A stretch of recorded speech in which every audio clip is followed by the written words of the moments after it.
نحمده ونصلي على رسوله الكريم اما بعد فاعوذ بالله من الشيطان الرجيم بسم الله الرحمن الرحيم قل انما هو اله واحد صدق الله العظيم وقال النبي صلى الله عليه وسلم يا ايها الناس قولوا لا اله الا الله تفلحوا او كما قال صلی اللہ علیہ وسلم۔ جو لا کہا وہ لا ہوا، وہ لا بھی اس میں لا ہوا، جز لا ہوا، کل لا ہوا، پھر کیا ہوا؟ اللہ ہوا۔ یہ نغمہ گل و لالا کا نہیں پابند، یہ نغمہ گل و لالا کا نہیں پابند، بہار ہو کے خزاں لا الہ الا اللہ۔ محترم معزز میرے جیالے دوستو، میرے سامعین محترم، السلام علیکم ورحمۃ اللہ وبرکاتہ۔ آج میری تقریر کا موضوع کلمہ طیبہ ہے۔ سامعین محترم، کلمہ طیبہ اسلام میں داخل ہونے کا مین دروازہ ہے۔ جو شخص کفر سے اسلام میں اور شرک سے توحید میں داخل ہونا چاہتا ہے، وہ سچے دل سے اگر اس کلمے کو پڑھ لے گا وہ مسلمان ہو جائے گا۔ اس مبارک کلمے کے دو حصے ہیں۔ پہلا حصہ لا الہ الا اللہ، دوسرا حصہ محمد الرسول اللہ ہے۔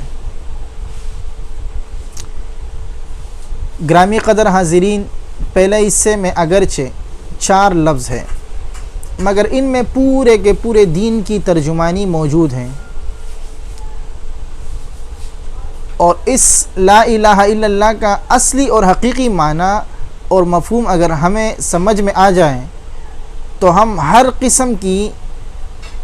قسم کے شرک و بدعت سے محفوظ ہو جائیں اور ہمارا ایمان مضبوط ہو جائے۔ لا الہ الا اللہ کا معنی ہے اللہ کے سوا کوئی عبادت کے لائق نہیں، کوئی معبود نہیں، صرف اور صرف ایک اللہ، عبادت کے لائق صرف اور صرف ایک اللہ ہے۔ اور یہ وہی کلمہ ہے جس کی دعوت کم و بیش 1,24,000 انبیاء علیہم الصلاۃ و تسلیمات دیتے رہے، اور اپنی اپنی قوم و ملت کو اس کلمے کی طرف بلاتے رہے۔ چنانچہ نوح علیہ السلام نے 950 سال تک اس کلمے کی دعوت دی، حضرت ہود علیہ السلام نے اس کلمے کی دعوت دی، حضرت صالح علیہ السلام نے اس کلمے کی دعوت دی، حضرت شعیب علیہ السلام نے اس کلمے کی دعوت دی، حضرت ادریس علیہ السلام نے اس کلمے کی دعوت دی، یہاں تک کہ حضرت شعیب علیہ السلام نے، حضرت ادریس علیہ السلام نے، حضرت ابراہیم علیہ السلام نے، حضرت اسحاق علیہ السلام نے اس کلمے کی دعوت دی، حضرت یعقوب علیہ السلام نے اس کلمے کی دعوت دی، حضرت یوسف علیہ السلام نے اس کلمے کی دعوت دی، حضرت داؤد علیہ السلام نے اس کلمے کی دعوت دی، حضرت سلیمان علیہ السلام نے اس کلمے کی دعوت دی، حضرت موسیٰ علیہ السلام نے اس کلمے کی دعوت دی، حضرت عیسیٰ علیہ السلام نے اس کلمے کی دعوت دی، اور سب سے آخر میں میرے اور آپ کے پیغمبر حضرت محمد مصطفیٰ صلی اللہ علیہ وسلم نے بھی اسی کلمے کی طرف دعوت دی، اور فرمایا یا ایھا الناس، اے لوگو، قولوا لا الہ الا اللہ تفلحوا، لا الہ الا اللہ کی گواہی دے دو، کامیاب ہو جاؤ گے۔ لا الہ الا اللہ کی گواہی دے دو، کامیاب ہو جاؤ گے، مسلمان ہو جاؤ، کامیاب ہو جاؤ گے۔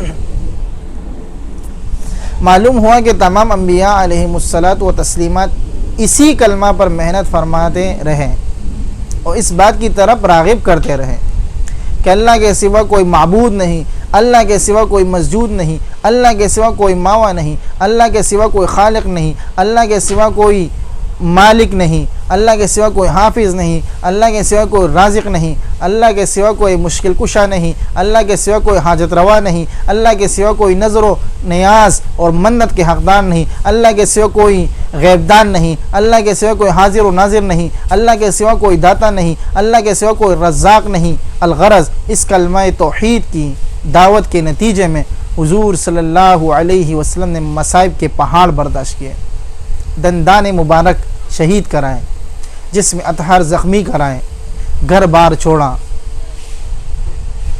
مگر کلمہ نہیں چھوڑا۔ صحابہ رضوان اللہ علیہ مجمعین لہو لہان ہو گئے مگر کلمہ نہیں چھوڑا۔ حضرت بلال رضی اللہ تعالیٰ عنہ کو گرم ریت پر گھسیٹا گیا مگر کلمہ نہیں چھوڑا۔ حضرت خبیب رضی اللہ تعالیٰ عنہ کو انگاروں پر لٹایا گیا مگر کلمہ نہیں چھوڑا۔ حضرت سمیہ رضی اللہ تعالیٰ عنہ کو نیزہ مار کر شہید کر دیا گیا مگر کلمہ نہیں چھوڑا۔ حضرت حذیفہ سہمی رضی اللہ تعالیٰ عنہ کو ابلتے ہوئے پانی میں ڈالا گیا مگر کلمہ نہیں چھوڑا۔ حضرت مسلم خولانی رحمہم اللہ تعالیٰ کو دہکتے ہوئے انگاروں میں ڈالا گیا مگر کلمہ نہیں چھوڑا۔ آخر کیوں نہیں چھوڑا؟ آخر اتنی تکالیف برداشت کر کے کیوں نہیں چھوڑا؟ اس لیے کہ کلمہ رسول اللہ صلی اللہ علیہ وسلم کا منشور تھا، اس لیے کہ کلمہ رسول اللہ صلی اللہ علیہ وسلم کا دستور تھا، اس لیے کہ کلمہ صحابہ کا ایمان تھا، اس لیے کہ کلمہ صحابہ کا نشان تھا۔ کلمہ کا دوسرا حصہ محمد الرسول اللہ یعنی محمد صلی اللہ علیہ وسلم اللہ کے رسول ہے۔ کلمہ آپ صلی اللہ علیہ وسلم کے رسالت کے بغیر مکمل ہی نہیں ہو سکتا۔ دین آپ صلی اللہ علیہ وسلم کی رسالت کے بغیر کامل ہی نہیں ہو سکتا۔ اسلام آپ صلی اللہ علیہ وسلم کی رسالت کے بغیر پورا ہی نہیں ہو سکتا۔ آپ صلی اللہ علیہ وسلم کی رسالت دین کی ضامن، آپ صلی اللہ علیہ وسلم کی رسالت اسلام کی ضامن، آپ صلی اللہ علیہ وسلم کی رسالت ایمان کی ضامن، آپ صلی اللہ علیہ وسلم کی رسالت عدل و انصاف کی ضامن، آپ صلی اللہ علیہ وسلم کی رسالت اخوت اور بھائی چارہ کی ضامن، آپ صلی اللہ علیہ وسلم کی رسالت دین و دنیا کی فلاح و بہبود کی ضامن۔ لا الہ الا اللہ محمد الرسول اللہ، اللہ کے سوا کوئی معبود نہیں، محمد صلی اللہ علیہ وسلم کے سوا کوئی رسول نہیں، خدا خدائی میں یکتا ہے، محمد مصطفائی میں یکتا ہے، خدا کے بعد خدا کوئی نہیں ہو سکتا، حضور صلی اللہ علیہ وسلم کے بعد رسول کوئی نہیں ہو سکتا، خدا پر خدائی ختم، حضور پر مصطفائی ختم، وما علینا الا البلاغ المبین۔